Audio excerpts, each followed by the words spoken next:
Hello and welcome. I'm Oksana Bonita. This is Midwest Crime Corner. Let's get into it. Today we will be looking at the disappearance of a high school classmate of mine out of Indianapolis, Larissa Sam. But before I get into it, I do want to give a fair warning that I am following the facts of this case, and I know the facts lead to a upsetting direction for some people. I am doing this for Larissa and for her immediate family. If the facts of this case make you uncomfortable, that is not my intention.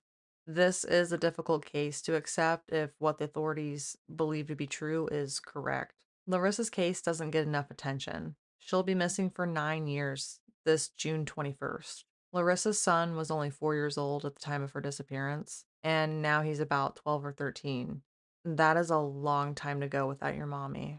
Larissa deserves to be found, and she deserves to be brought back home to her son and to her family. At the time of Larissa's disappearance, she was working at a local strip club in Indianapolis called the Classy Chassis, which later became Club Onyx and was shut down in February of 2023 by IMPD after a police raid.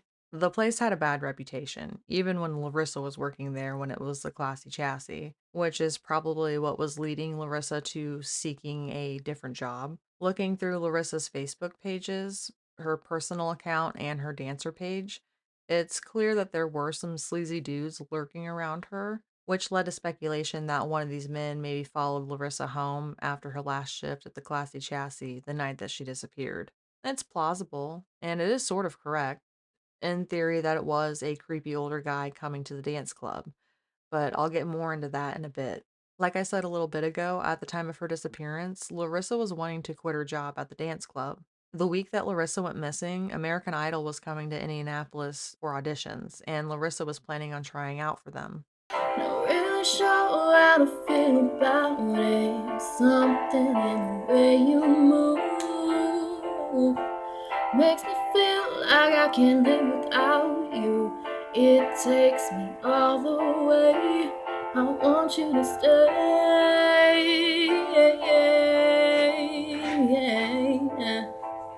As an aspiring musician, Larissa was trying to change things for herself and for her son.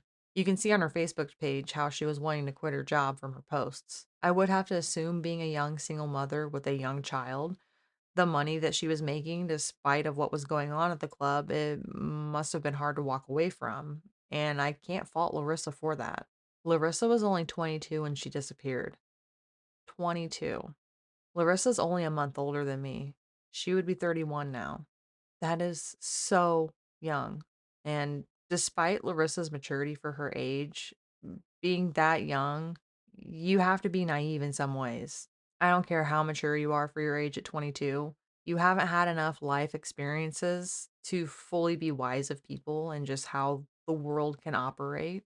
I have seen people question things that Larissa was doing around the time of her disappearance, mainly her working at the strip club and the fact that she was smoking marijuana. And look, that really shouldn't matter.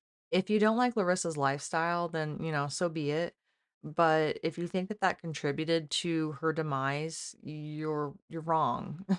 You're wrong. And just please keep those opinions to yourself. I will not tolerate victim blaming of Larissa at all. What happened to Larissa is not her fault. No matter what Larissa's job was, what she did responsibly in her free time, she did not deserve this, and neither did her son or her family. Larissa was fun, she was energetic, and she had a magnetic personality. Looking over her Facebook, I laughed and I related to several of her posts and the videos that she uploaded. Her and I didn't hang out in school, but we did have several groups of friends that we shared in common. And I did share a class with her at one point. I am kind of surprised that we never hung out together, but that's just something that can kind of happen when you have large groups of multiple friends when you're in school. Larissa had a lot of energy when we were in school, from what I can recall. I remember her always laughing and being goofy and cutting up and just really being like the light of the room wherever she was at. It's very similar to how you see her in her videos. And I think that's what compounds all of this even more. Losing someone that is that young and that full of life, just gone. If I can feel the impact when I wasn't even friends with her, I can only imagine what her family has been going through the last 9 years. especially not knowing where Larissa is at. Just having a general idea as a pain I wouldn't wish on anybody. And from some of the Facebook pages dedicated to finding Larissa, it is very evident just how much she is loved and missed by those who were closest to her. On June the 21st, 2015, around 1 a.m. in the morning, Larissa left the classy chassis after her last shift had ended, and she headed north to the Mars Hills section of Indianapolis on the west side. She went to her uncle's house at the 800 block of Mont Street. It was reported that Larissa had gone over to her uncle's house to drink moonshine and that he was going to help her prepare for her American Idol audition. It was around 2:30 in the morning when Larissa made her final Facebook post, asking for a texting buddy and posting her phone number, which led people to theorize that she did get a texting buddy and this is the person that led to her demise. Again, it is plausible, but that doesn't fit the evidence that we have, and authorities believe that it is not a texting buddy that took Larissa. Larissa's uncle stated that she left his house around 4:30 in the morning, roughly 2 hours after she had arrived at his house. At 5:01 in the morning, Larissa's car was caught on a neighbor's surveillance system being backed into the driveway of a then abandoned house in the 2700 block of South Lyons Avenue, roughly 4 miles southwest of her uncle's home, which is only a 10-minute drive. It seems to me that whoever parked Larissa's car there, they backed it into the driveway in an attempt to conceal the license plate. The man is seen in the surveillance footage backing the car into the driveway, getting out, and then running away. IMPD said that the footage is too grainy to make out who the suspect is, but it is clear to them that it is not Larissa. I really wish I was able to share the footage with you guys, but I looked over every website I could that still had news articles up for Larissa. There's still videos up, but none of them show the footage. And I distinctly remember seeing the news playing the footage, but all traces of it seem to have been taken off the internet. If you are able to find the footage of her car being backed into that driveway, please let me know in the comments below because I would love to look at it again with a fresh set of eyes. Larissa's gold 2006 Dodge Stratus was found in the driveway of the abandoned home in the 2700 block of South Lyons Avenue on the morning of June the 21st, 2015. The keys were in the ignition, her car had a flat tire, and Larissa's belongings were still inside of her car, which included credit cards, shoes, other belongings, and even her cell phone, with the SIM card removed from it. All of which I believe to be a distraction tactic. The taking of the SIM card, the flat tire, all of it. The stuff left in the car, all of it. It's a distraction tactic. Later that morning, after failing to pick up her son from her mother's home, Larissa was reported missing after several attempts to call her, calling local jails, hospitals, and reaching out to family and friends in attempts to find her. It would have been extremely uncharacteristic of Larissa to fail to pick up her son. While Larissa did like to have her fun, like I said, she was a good mother. She was not neglectful. She would not neglect to pick him up.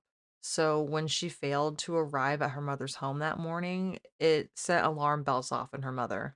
She knew something was wrong and she felt very concerned and she was very worried about Larissa's safety. Larissa was last seen in this outfit, a black tank top and black and green shorts with marijuana leaves on them. Her shirt has white letters on it saying, "Weed is my spirit animal." Also on the shirt is a graphic of a marijuana leaf inside of a dream catcher.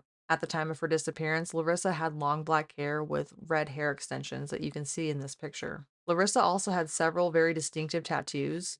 She had a large piece across her chest just under her clavicle bone. It was pink icing with different colored candies and a large cupcake with blue icing.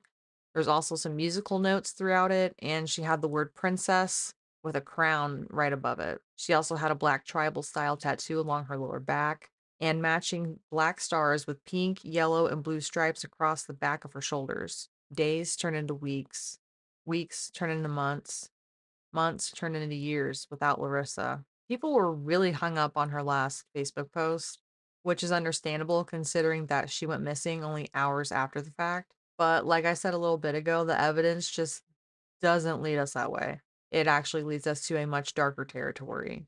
Her uncle Rusty. A week to the day after Larissa's disappearance, on June the 28th, almost 300 miles away, up in Ionia, Michigan, her uncle Rusty got into a car wreck. Rusty was traveling southbound on State Road 66 in his Prius near Apple Tree Drive, just outside of Ionia. when at 10:45 in the morning, he went to pass a car that was in front of him and he hit a semi head on. He was only issued a traffic ticket and he was sent to the hospital for treatment for minor injuries, and then he went back to Indiana. We'll revisit the Michigan trip here in a little bit. After Larissa had disappeared, IMPD was conducting their investigation when, at the end of 2015, the FBI got involved. But it was only after somebody on Facebook had made a post inferring that Larissa had been kidnapped and she was taken abroad, which was later determined to not be true. But it was discovered that Larissa's uncle had been coming to her work and he was watching her dance and he was making her uncomfortable and the other staff members uncomfortable by him being there watching her and some of the comments that he was making. I'm sure a lot of people are probably wondering why she would hang around him, especially since he was being such a pervert. And she didn't know him up until recently. I think it was like within the last year. I could be wrong on that, but if my memory is right, I think it was in the last year, like 2014, 2015, that she had met him. So she didn't know him. She didn't know who he was. Looking over his Facebook, he seems like a charming guy. And Larissa only being 22, I think it's reasonable to believe that she thought maybe that he was a pervert. It's clear that she didn't spend a lot of time around him, but I don't think that she would hang around him if she thought that her life was in danger. Again, I think she was probably thinking that he's a pervert, but he's harmless, like that kind of thinking, typical of that age group. You don't really think bad things are going to happen to you when you're that young. You kind of you don't. I can't imagine her willingly hanging out with him if she thought that he was a threat to her life or just, her body in general. But like I said, being 22, you don't pick up on dangers like that like you would 10 years down the line or even maybe 5 years down the line. Your brain's just not developed enough yet.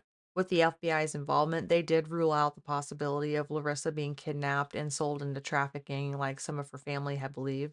And they also ruled out the possibility of her having met somebody and them taking her. But they would not elaborate publicly on how they came to these conclusions, but they did talk to Larissa's family about their findings and telling them that they believe firmly that it was Rusty who took Larissa. Quickly after Larissa had disappeared, people were speculating online that it was her uncle Rusty who took Larissa.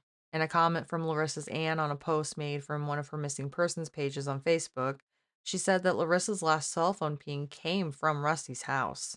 And I think that is extremely telling, which is probably also a big red flag for the FBI. She also went on to say that the police were sure that it was Rusty who took Larissa's life at his home in the early morning hours of Father's Day, June the 21st, 2015. They believe that he drove up to Michigan, disposed of Larissa, crashed his car to total it to dispose of any evidence of her being in the car. Remember how I said that Rusty was driving southbound on State Road 66? Well, that piqued my interests, and I started looking on Google Maps to see any campsites that were nearby the crash site. So I did find a few campgrounds that were near the wreck site.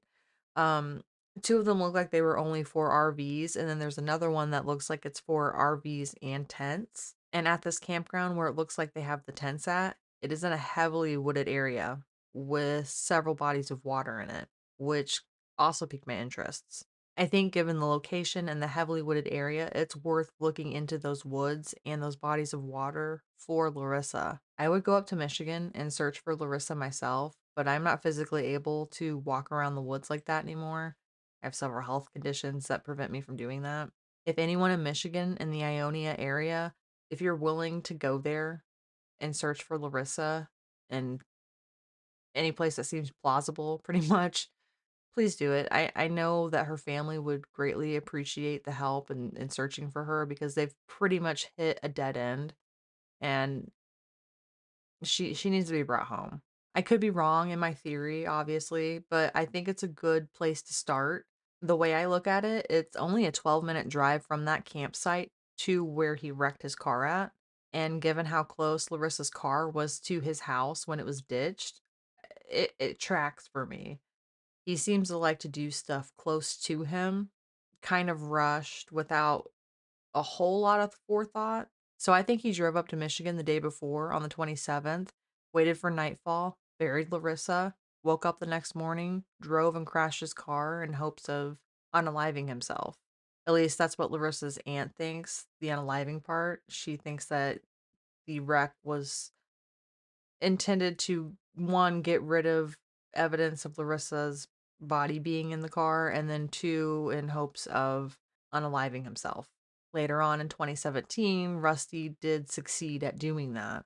He took his own life, with Larissa's family suspecting that he did so out of guilt because of what he had done to Larissa. One of his children did find him, and it's unclear if he left a note behind confessing to what he had done to Larissa. So I think that there's only two ways that this whole thing could have gone down. Either Larissa's uncle assaulted her and then unalived her, or he attempted to make an advance towards her, and being the little spitfire that she put up a fight, and that probably angered him, and he probably snapped. He probably thought about the consequences legally of what could happen, and it probably also made him fear how he would be seen in the eyes of his family. And probably just as quickly as he made those advances towards her, just as quickly took her life. Looking through his profile on Facebook, it is clear that he liked to work out. And in his obituary, it is stated that Rusty loved kung fu movies and that he was trained in karate, and specifically that he had earned his black belt. I have no doubt in my mind that he was more than capable of taking Larissa's life. Larissa was only 5'7" and 135 pounds. I think that the most likely scenario is that he strangled her. Given that a body has never surfaced, I assumed that he must have buried her, but he did have her body for 6 days at least. That's a lot of time to do something to her. So my other theory is that maybe he did stuff to her body and placed her in concrete and then placed her in water. Those are my best two theories. I came across this photo on his Facebook during my research for this, and it needs to be noted that his Facebook was made after Larissa went missing, which I find really interesting. So, this photo gave me the creeps. Behind him on the wall is a photo of Larissa and her son, just right above his head. And I wonder, when did he put that photo up on the wall? And I find it odd too that that photo was there, given that they didn't have a close relationship and they had recently connected. It is odd. It's also odd the way it's placed there, right above his head, right above the couch. I mean, there's other photos there of his family, but given the fact that it's Larissa, it gives me a really uncomfortable feeling. He also uploaded this picture of Larissa with, I think, one of his daughters. Again, because he made this Facebook page after Larissa went missing, it's, what are you doing? It's odd. It's really odd. And he didn't caption it like he did with like other photos that he posted. So I found that odd as well. He also, from what I could see on his Facebook, didn't post anything about Larissa being missing, about needing to find her, nada.